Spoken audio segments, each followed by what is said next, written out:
The following presentation is for mature audiences only. Who are you? He's a fine man. All hell is broken loose. He's a great broadcaster. He's a very powerful guy. Absolutely brilliant. Feared by men, adored by women. He's a smart boy. It's patriotic. It's no big deal. It's the end of the world. I might as well tell you now. He's a monkey. And how you doing, ladies and gentlemen, boys and girls, children of all ages? Welcome in to another edition of The Wild Side with Eric Clark. I'm your host, Eric Clark, saying thank you for taking time out of your busy day to give my little video a watch and a listen. If you like it, like it. If you think other people are going to dig it, give it a share. Make sure you are subscribed to the YouTube channel and you're following me on all of the social media platforms. That way, if there's a band, a song, a video, something you want me to check out, you can hit me up with a DM or you can leave it in the comments below. If you're going to leave your song, video suggestion in the comments below, just do me a favor. Join the I Concur Army because only you can agree with a song suggestion. All you have to do to join the ICA is give the comment section a cursory read through. If you see that your suggestion has already been made, all you have to do is like that original suggestion and below reply with I concur. That will help my old resin-coated burnout DJ brain put everything into a nice little organized list and I can get it into the handy-dandy notebook. And if you are going to share links on my social media, please, no spamming. I know you think that's how it works, but that's not how it works. No spamming unless it's actual spam. If you would like to give me actual spam, I can work something out for you there. If I ever turn down actual spam, just know that I am being held against my will, and this is my signal that you should send help immediately. Before we get started in today's video, I do want to say thank you to Aspen Dental, Connect 200, Music to See, Gothic Jewelry, and of course, Aunt Betty's Nut Butter. For those times when you've got a mouthful of nuts and you think, you know what, there's something missing, ring down for more of Aunt Betty's Nut Butter. Coat them up, grease them up, get them all glazy, and enjoy Aunt Betty's Nut Butter. Now, I do tell people all the time, if you want to know my thoughts of something, if you want to know my ideas of something, you can either hit me up with a link or tune in every Saturday for the live stream, the Wild Side Live, every Saturday, 2 p.m. Central Time. We go live right here from East Nashville. And last week, it was Donny Osmond, puppy kicking. There was puppy punting, Keanu Reeves and punting puppies off of the Empire State Building. So it can usually divulge or devolve, there you go, into absolute madness. But the good thing is, no politics, no religion. It's just fun and frivolity for 2 hours. And I'm sorry, there's someone cutting a tree down, like right over here. And as much as I have soundproofed this room, there's a chainsaw running in the background.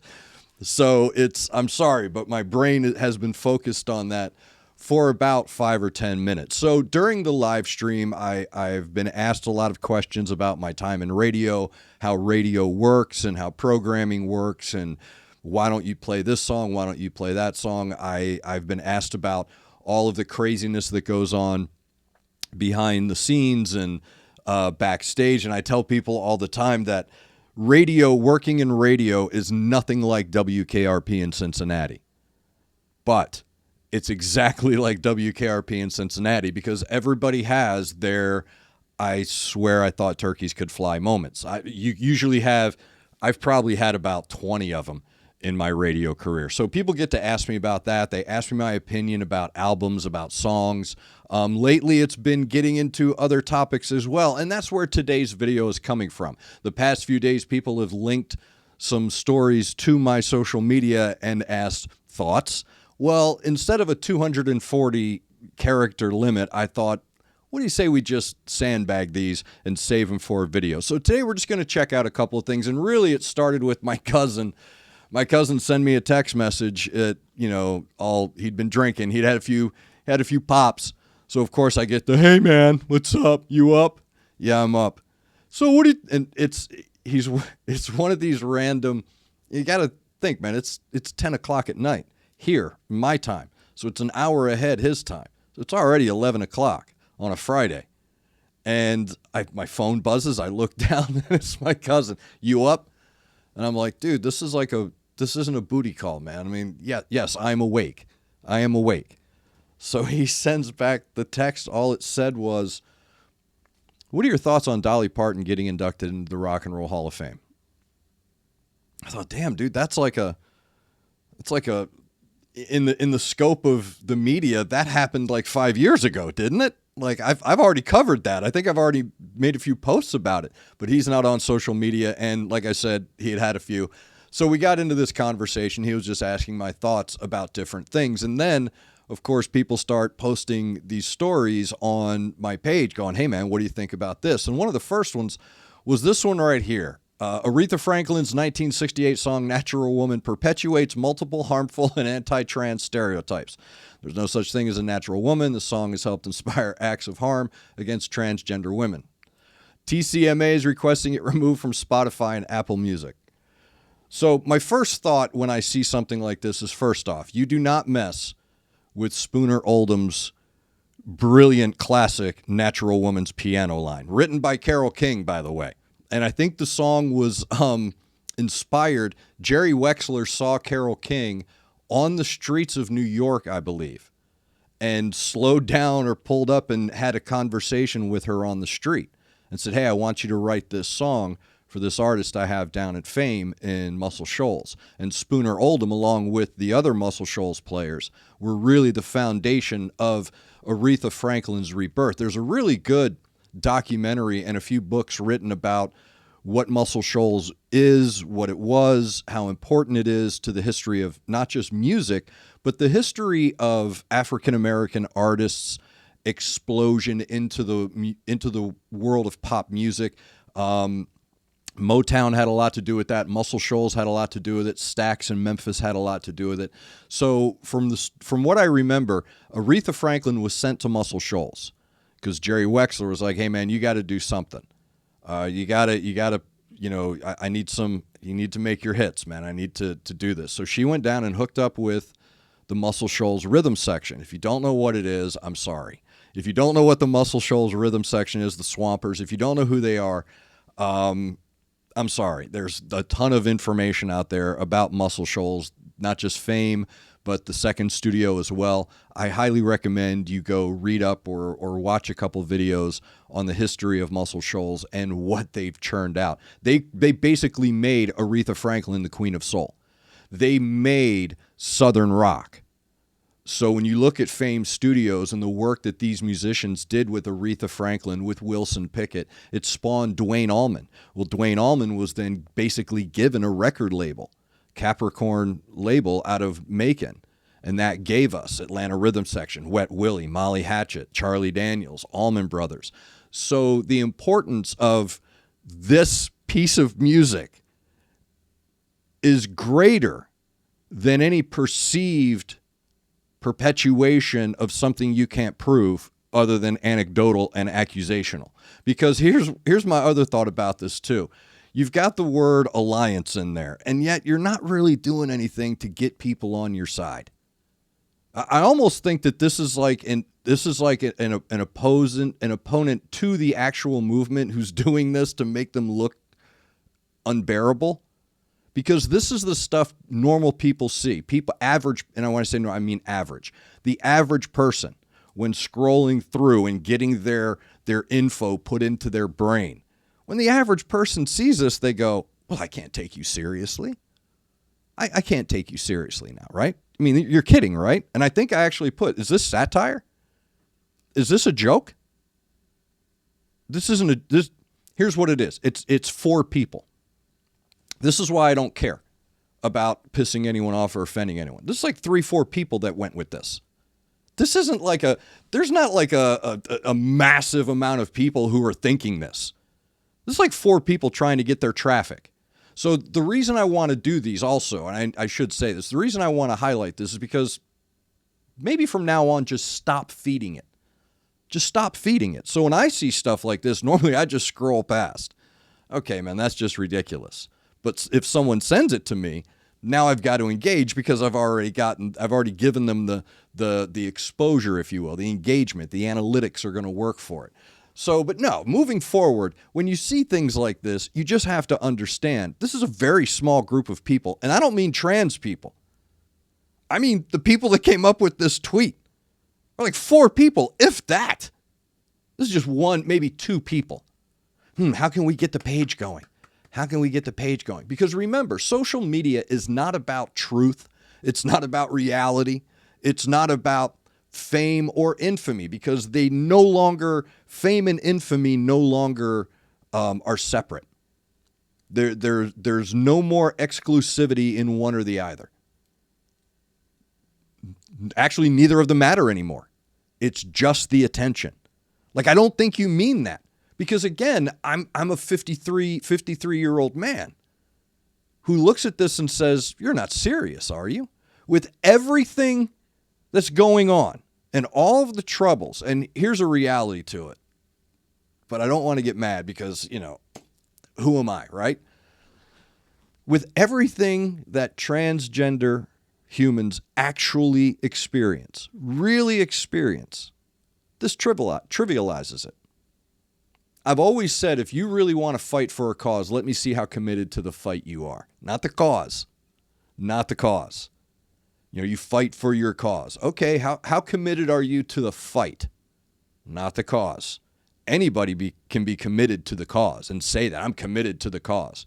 Okay, you want to fight for your cause? Let's see how committed you are. A great example are those Buddhists in the 1960s who sat in the middle of an intersection and set themselves on fire.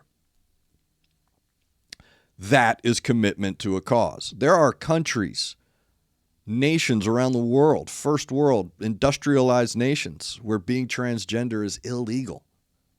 But here you sit, going back to 54 years, 55 years going back to some tune that, let me be honest with you, Aretha Franklin and her album and this song has done more culturally for the United States of America during a time when minorities and oppressed groups had it far worse than anyone living today. I don't care. I don't care. This song is an anthem to a generation of leaders who went on to lead. Man, you just need the attention, don't you? But the sickening part is, you got to use Aretha Franklin to get your point across. You got to dig back 55 years and try to cancel a soul classic anthem to get your point across. Then how desperate is your point then at that point? How precarious is your position? When now you're able to filter through every other boundary and every other obstacle you face, you've now gotten down to a 55-year-old song. This is why we can't take you seriously. And this is why I don't think this is real, or it's a psyops.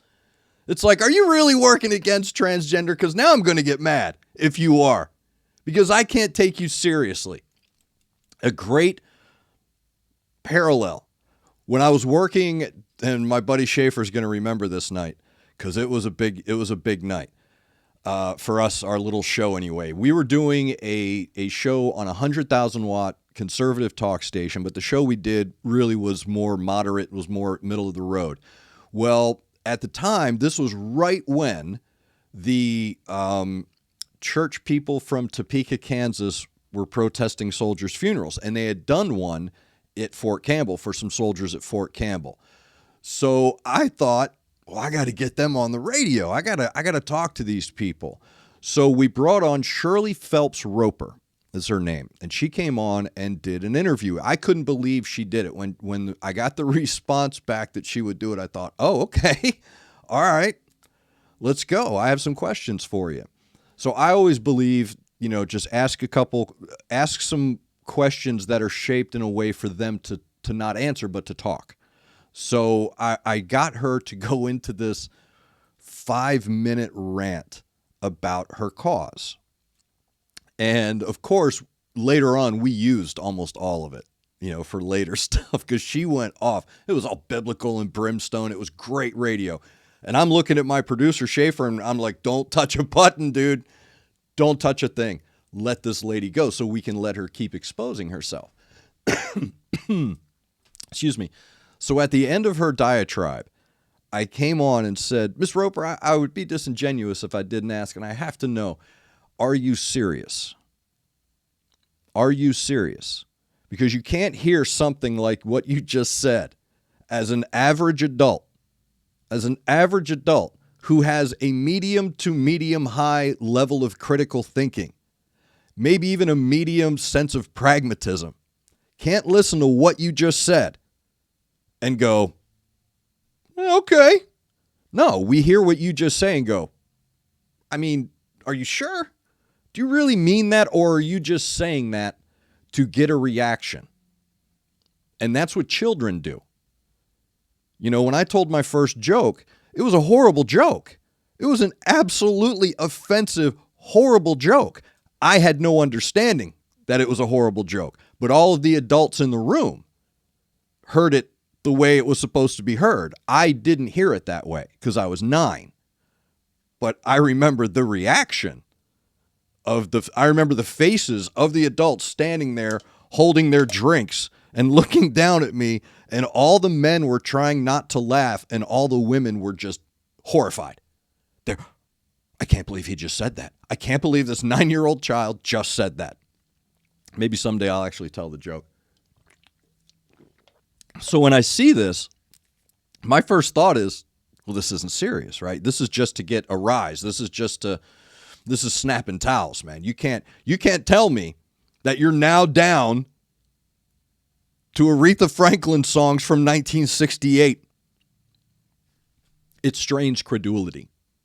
And that's what hurts your cause when you push too far. And I think what I'm seeing is a lot of people, a lot of adults of all stripes, of all voting methods, of all religious beliefs or non-beliefs, of all economic strata.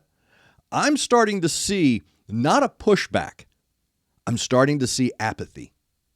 I'm starting to see more apathy. You know, I used to be apathetic. Now I just don't care. But now I'm actually starting to see people go, of course, it's just silly stuff. It's just absolutely silly stuff. So that's my first thought when I look at it is we're all the way down to Aretha Franklin. Plus, with all of the bad, horrible music that's out there, why aren't you canceling that? Sexy and 17, right? Into the Night by Benny Mardones. These are so you're not going after the pedophile songs?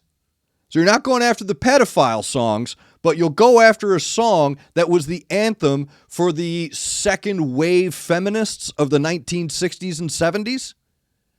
Is that what you're saying? Are you saying that my mom's struggle and that the struggles of my sister, both my sisters, my mom, my aunts, dealing with men of the 1970s that I witnessed, are you saying that can all be pushed aside? The importance of this cultural moment can be pushed aside because you believe it may perpetuate a harmful stereotype? Again, I don't know if I can take you seriously. And speaking of bad music, the World Economic Forum happened. In case, again, these are things that folks that have other things going on, you know, we don't know who's there. This is just where rich people get together and flex and figure out how to take over the world. Have you not figured that out yet? Our job is to just find our way in the double dutch of greed and madness. Well, they had their little thing, their little, I wonder what kind of goodie bags they had. I wonder what kind of swag you would get at the World Economic Forum. Do I even have to unmute this? I don't even have to unmute this, and you know what's happening here, okay?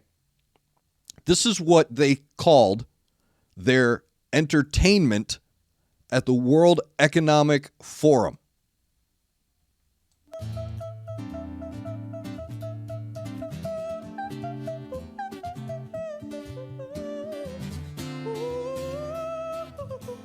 I'm going to make you listen to it too.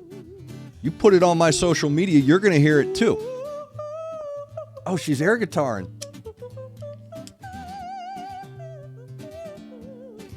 Like a flower or a tree, I'll throw my head back and sing, and sing, and sing. All right, are we done? Okay, so first and foremost, I don't know who that is. I don't care. I'm actually proud I don't know who that is. I know a lot of things about music. I don't know what this is, and that's okay. You know what this is? This is like you take a music study class in college and your professor makes you go to their performance for part of the grade, and then you show up and this is happening, but you have to stay or it doesn't count as your grade, and that's how she convinces the owner of the venue to give her time on stage, is that she'll put people in the crowd, but she forces her students to go. The reason that is such an accurate description, there's a reason that I just gave that very accurate description. Dude, look, I went and traveled with the Dead for, I think, 3 months. Time doesn't exist when you're going from show to show, watching Grateful Dead shows and going to gatherings. We started in Las Vegas and we ended in Monterey, California. That's the time frame. And I think I went the whole time without eating anything veggie. I think I actually ate real food the entire time.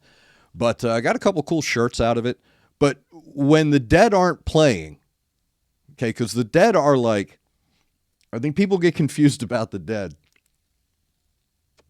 Nobody at that show believes any of these musicians to be brilliant, earth-shattering musicians. It's a jam band. It's a jam band is what it is. But it's an awesome jam band. Throwing Stones, Not Fade Away. They can make 2 songs last 38 minutes. It's like crazy cool. And the vibe is awesome. So it's a really awesome vibe. And it was a really great community. So I dug that. But of course, I look like the narc at a Grateful Dead show because I look like this. And I already look like I'm getting ready to talk to you about my militia. I show up at a Grateful Dead show. I'm basically, good evening, fellow Grateful Deadheads. How are you tonight? That's where I came up with my joke. If you're at a Grateful Dead show and anybody asks you to buy weed or anybody asks you to sell them weed, they're a cop. It's that because everybody has it. So, and you can go to like any place and get it. So, when the Dead aren't playing and the show is over and everybody's hanging out in wherever the gathering is being held, because that's what it's called like a rainbow gathering. If you go to a rainbow gathering around 10:30, 11 o'clock at night, you walk every 100 feet, this is what you hear. Maybe a drum added in there, maybe a little bongo added in, or an overturned bucket, right? Maybe something shaky. Rain sticks were really big in the 90s, right? So everybody had a rain stick. But that's what this makes me think. You are billionaires. If I'm a billionaire, if I'm a part of this World Economic Forum, and I'm a hoity-toity dude, don't we have the money that we could basically get anybody on that stage to play? Couldn't we get like anyone else to play? Clay Aiken? Anyone? It's the World Economic Forum. But my quote was, well, you did it. You outsucked Yoko Ono. Good job. You just completely outsucked Yoko Ono. This is worse than Yoko Ono. Good job, whoever you are.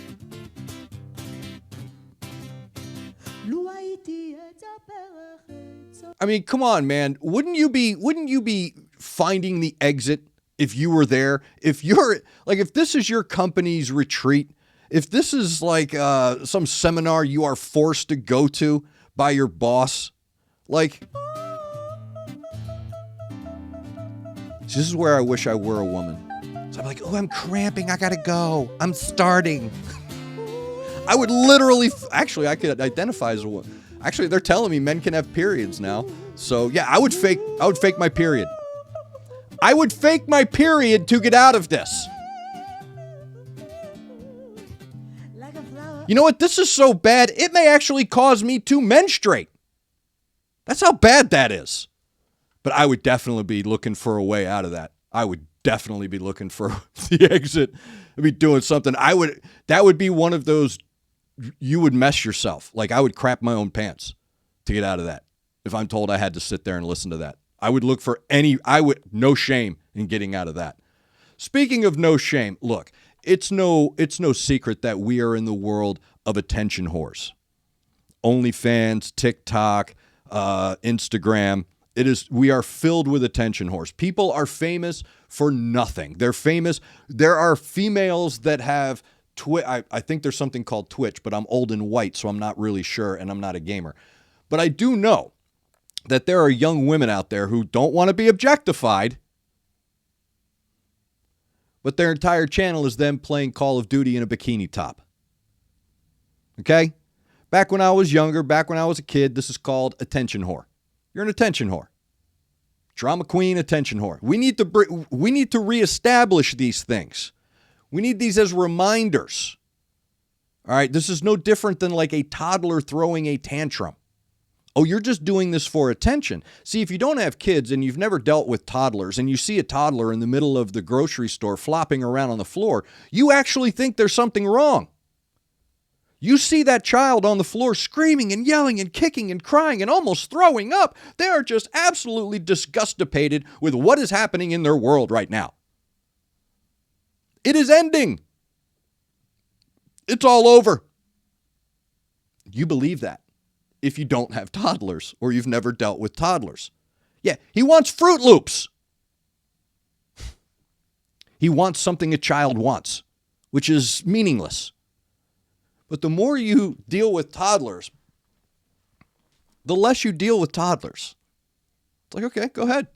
Flop around on the floor of Kroger, my man. Go ahead. I'll be over here getting what we actually need.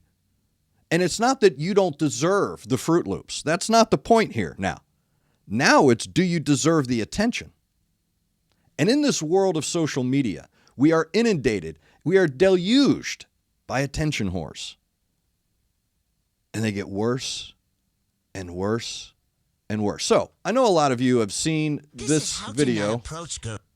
This chick right here. She's in the gym, working out. She's filming herself for whatever reason, doing her thing. And basically what she's doing is she's baiting this guy. She's baiting offense. She's looking to be offended. She's looking to cause drama. She's looking for attention. So she's doing all this stuff. And then in the video, she struggles with one of the weight discs. So this guy who's doing his workout, you're in a gym, you look around. I'll tell you what, if you go to a gym and someone's not looking around, he's creepy. That's like, why is he not looking around? And I love when they do the judgment-free zone. Bro, it's a gym. There's mirrors on every wall. Of course it's a judgment zone. It's a gym. This is where people flex in front of the mirror to themselves. Of course it's a judgment zone. Stop acting like this is unknown by people. So this guy sees her struggling with a weight disc. And because he's a dude, an older dude, he probably has decency. He sees an attractive chick struggling with a weight disc. This isn't white knighting. This isn't Galahad. I know you're seeing this and I'm trying not to. This isn't a Galahadian moment here. This isn't some guy rolling in with the I'm going to bang this chick attitude. It's a chick struggling with a weight bar. So he goes over and helps. And of course, what does she turn it into? This guy's creeping on me at the gym. He's creeping on me. Look at this guy. Oh my God, he's creeping on me. Is it okay that I hear that's what I hear in my head? That's the voice I hear when I see things like this right here? When I read these, is it cool that I've got Valley Girl, bitchy, mean girl voice in my head? Are we cool with that? Tell me we're cool with that. Because that's what I'm hearing here. Guy sitting on an elliptical, sees a chick. She's attractive. She's wearing the little bra top, the sports bra, and the tight shorts with the camel toe. Got the big monkey knuckle going. And now you're thrusting your pelvis up and down?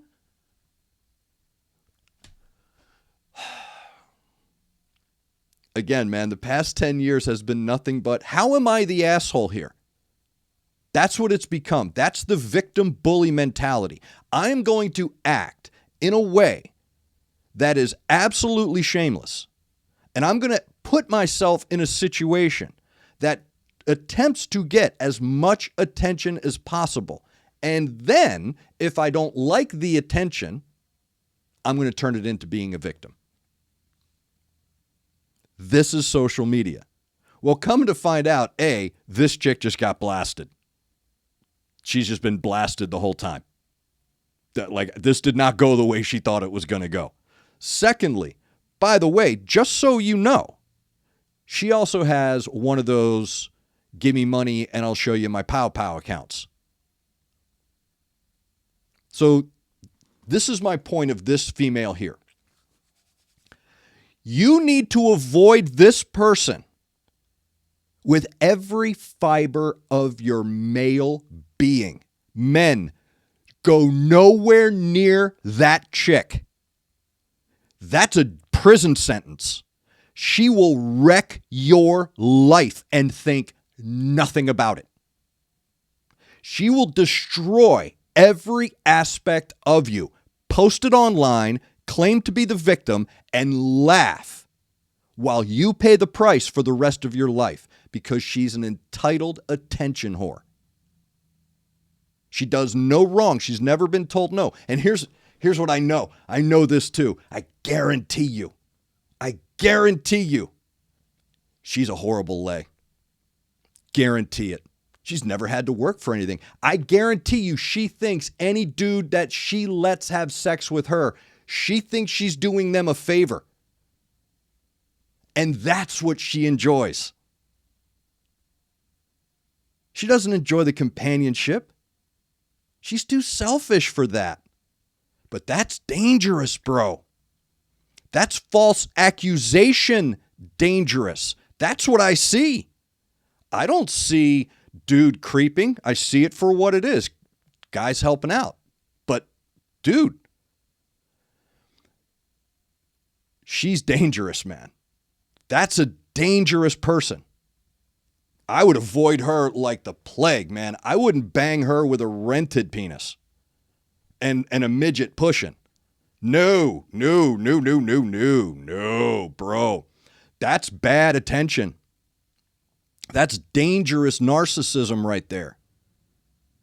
That is selfish to the point of destroying other people's lives over attention. That's dangerous, man. That is dangerous. And I think that for a long time, we have been afraid to point it out. We've been afraid to point out standards. We've been afraid to point out, no, we're not going to let this happen. I don't even know that guy. No. You don't get to do that. You don't get to use your victimhood or your perceived victimhood as a weapon. And I think that's what people are getting tired of. I think that's where the empathy is coming from with a lot of people. It's like, dude, I sympathize. I get it. If you're a victim, I want to help you. But if you're creating a situation that creates a victim, how much sympathy am I supposed to have for you? This isn't shaming. She's doing this on purpose. She's got a whole bunch of videos like this, and she's getting called out for it. And I'm so glad that she is, because that's dangerous, man. I'm glad that guys like Keem and people like that are putting together these, hey, man, let me show you this young lady's history. And what's really surprising, though, is that for a whole generation that has grown up online, you're not very aware of your own history online. It's absolutely, talk to my generation, and we are all so thankful this didn't exist when we were your age. So thankful. You can't prove anything. It's all stories. It's all stories to us. Occasionally, I'll tell you what, you go to a keg party in 1986. Go to a keg party in 1986 and pull out a camera. See what happens. It's not going to happen, dude. No. Only idiots got their picture taken in situations like that. No, man, no. Only dummies got on camera for that, or attention whores. But a whole generation of people growing up in front of a camera having absolutely no talent other than existing and being hot, which isn't a talent, by the way. It's not a talent. It's an attribute. And, you know, I've met really attractive people who are not very nice people, and they are not very attractive because we're adults here. See, if you're targeting 16-year-old boys, yeah, that's the way to go. But the older people get, the more jaded they are by other people. So I'm glad that adults see this and are like, no, dude, no. We're not going to let you drag this dude over something you're causing. This is a trap. That's bait. And we need to learn that. So you need to know this. So when you see it again, you're like, nah, dude, fool me once. And I asked my cousin this question about, did we stop reading Aesop? Or maybe I said it I think I said it in the live stream. When did we stop reading Aesop? When did we stop teaching Aesop? Well, we stopped, you can tell, because there are no morals. And the moral of the story, blah, blah, blah, well, that's not taught anymore. So when you get into a situation like this is classic cry wolf. This is classic cry wolf right here. And I'm glad people naturally pick up on that. And finally, what was someone sent to me was I mentioned it in the live stream about how most adults, most people who conduct themselves as adults on a day-to-day basis, you know who you are, and I love you guys. Most adults, regardless of what religion or what political party you subscribe to, regardless, most of us were raised with what I call playground rules. Playground rules, man. These rules that everybody understands, so that when you go out into public, everybody understands no cuts, right? Everybody understands no cutting. No cutting. Even as adults, when we see someone cut in line, whether it's cutting in line in traffic or cutting in line at a store, it automatically sends you back to that, hey, no cutsies. Adults will say no cutsies. That's how far back it goes. That's how ingrained it is into your psyche. No cutsies. Girls get 4 strikes. If you enter into the yo mama game, then you can't say, you know, my mom's dead, even if she is, right? You know, if you can't dish it out, don't take it. Yet sticks and stones, right? Like these are all playground rules. If you're out, you're out. Everybody gets picked for dodgeball. So these are very simple playground rules that we all grew up with. Somewhere along the way, we either stopped teaching them or we stopped enforcing them. And I don't mean police enforce. That's not what I mean. I don't mean teacher enforce. I mean we enforce them. The playground. Like you can't do that kind of a situation, okay? Like the handicapped kid. You don't pick on him. You don't mess with them, dude. We all knew that. That was the deal. Everybody gets picked for kickball. You don't pick on the handicapped kid. It's that simple. Playground rules. But the number one rule, I think, in playground rules is no cutsies. Wouldn't you agree? Wouldn't you agree that no cuts is really the center of the immigration issue?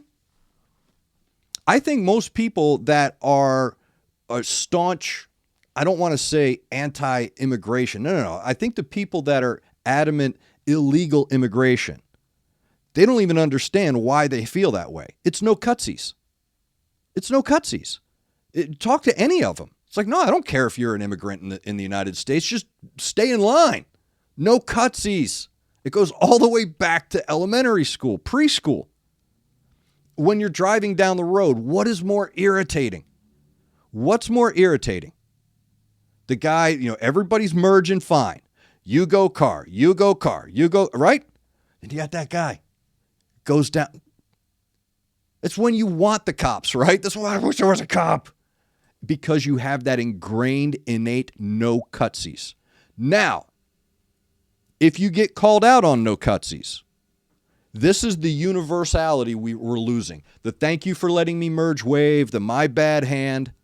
We're losing that. And that's all it takes. If someone calls you out for cutting in line, all you had to do was turn around, give the my bad hand. My bad hand works so many places. Bump into a guy in a bar, loud music, lights flashing. All you got to do is turn around and just just courteously go, that's my bad. That's the universal my bad. I am accepting responsibility for my behavior in public. How I behave in public, I'm apologizing for, because how I behaved in public went against the universal understanding of how to behave in public. Mind your manners, hold the door. You're in public, dude. You're a part of a group. Behave. That's all we're asking, behave. If I have to behave, you have to behave. So, the final video sent to me was a no cutsies meltdown. Guys at, I think, a Walmart. And woman cuts him in line. And he asked, did you not see the people you cut?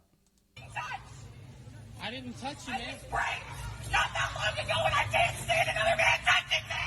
Well, no one did that. I just can't. Is this a prank? He won't go away. He needs to go away. He's the fucking problem. Okay, so she has a meltdown because she cut in line, and then he called her out on it, so she turns around and plays victim. Said she was assaulted, doesn't want another man touching her, he's the problem, he won't go away. Couple of things. You're an adult wearing a backpack for a toddler, and you have a 25-pound bag of Friskies in your cart. I know you. I know you. You're an entitled, spoiled brat. That's what you are. You're a spoiled brat who's never been told no, never been disciplined by her parents, never got in trouble, always had an excuse. That's what you are. Let me tell you why I know this. Because people who have actually been assaulted, people who are actually victims of what you claim to be a victim of, have a hard enough time reporting it and talking about it with their therapist. They don't stand at Walmart and scream it at the top of their lungs as an excuse for why they are not behaving in public. That's how I know that's a lie. Another dangerous person. Another dangerous person just throwing around accusations. She's screaming at the top of her lungs that she has been assaulted and this man needs to go away. She doesn't want him touching her again. For those of you just walking past, you're going to think, oh my God, she needs my help. No, she needs to go away and grow up. That's what she needs to do. That's a tantrum right there. That's a child throwing a tantrum.